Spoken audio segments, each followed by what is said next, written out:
पुण्यातील खराडी परिसरात अतिशय धक्कादायक ही घटना घडलेली आहे। अक्षरशः हत्या करून पत्नीची हा व्हिडिओ त्यांनी सोशल मीडियावर अपलोड केलेला आहे। आता तो व्हायरल देखील झालेला आहे। आपल्यासोबत यावर अधिक बोलण्यासाठी काँग्रेसचे माजी आमदार रवींद्र धंगेकरजी, तुम्ही देखील हा व्हिडिओ पाहिला। अतिशय म्हणजे क्रूर पद्धतीने पत्नीची हत्या केली आहे। बघा, त्या आरोपीचं नाव गीते आणि मूळ त्याचं गाव बीड आहे आणि हा कोर्टामध्ये काम करणारा कर्मचारी आहे। काही दिवस कोर्टातल्या काही नियमाप्रमाणे तो घरी आहे अशी माहिती समजली, पण डोक्यामध्ये प्लॅनिंग करून त्यांनी बायकोची ज्या पद्धतीनं कात्रीने मारहाण केली, तिचा जीव घेतला, मग कोर्टात गेला, मग व्हिडिओ तयार केला।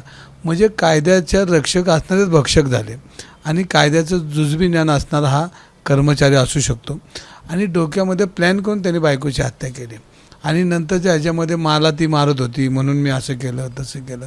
आणि त्याचा 4 वर्षाचा मुलगा आहे, तोही सांगतोय की माझ्या आईने वडिलांना अभ्यासासाठी उठवत होते।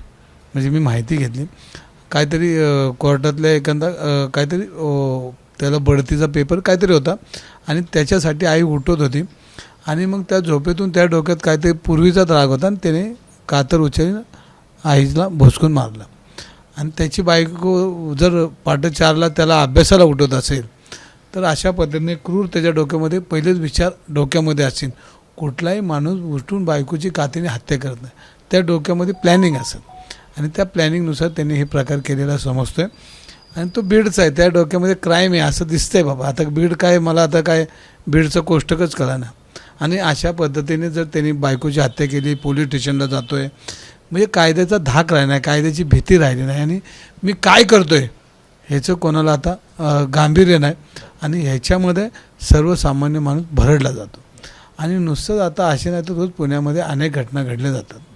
कोकीन सापडले, परवा चैन ओढत आहेत ज्येष्ठ नागरिक असतील, कोयता गँग, कोयतानी मारहाण, कोंडव्याला गुन्हा दाखल केला।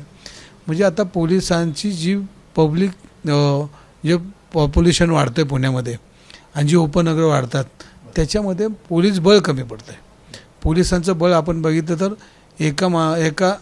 एक पोलीस किती लोकांचं काम करणार, तर त्या पद्धतीनं आपण बघितलं तर पोलीस भरती करण्याची गरज आहे।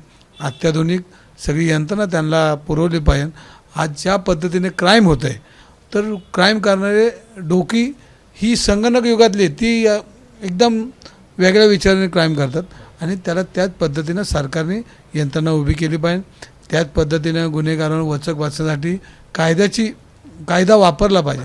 आपण बघतोय पुण्यामध्ये सातत्याने, अर्थात काही दिवसांपूर्वीच एक गुन्हा घडलेला होता। एका IT कंपनीमध्ये तिथंच पार्किंगमध्ये त्या मुलीला मारलं। त्याच्यानंतर आत्ताची घटना, किंबहुना कोंडव्यातली घटना, चेन स्नॅचिंग असेल, म्हणजे हे गुन्हे वाढतायत, याला कसं कंट्रोल करता येईल? आता ह्याच्यामध्ये मी परत एकदा सांगतो की कायद्याची भीती राहिली नाही लोकांना आणि कायद्याची भीती नसल्यामुळं अशा पद्धतीचं क्राईम करण्याचं धाडस सर्वसामान्य लोक करतात। पण ह्याच्यामध्ये त्यांची पार्श्वभूमी बघितली पाहिजे, त्याच्यामध्ये ते किती गुन्हेगारांच्या कॉन्टॅक्टमध्ये येतात, त्यांच्यामध्ये काय चर्चा होत असते, त्यांच्यामध्ये डोक्यात काय भरलं जातं, हे आपण त्या गुन्हेगाराच्या पाठीमागे जाऊन बघितलं पाहिजे। आणि हेच नाही, आता पोलिसांनी किती आहे, मी तेच म्हणतो, पोलीस बळ वाढवलं पाहिजे, त्यांना यंत्रणा दिली पाहिजे आणि म्हणजे त्यामध्ये राजकीय किंवा प्रशासकीय कामामध्ये सत्ताधारी लोकांनी हस्तक्षेप नाही केला पाहिजे। एकदा कारवाई होऊ द्याच आणि त्या जर कारवाई नाही झाला तर बीडसारखं प्रकरण पुणे शहरात व्हायला वेळ लागणार आहेत।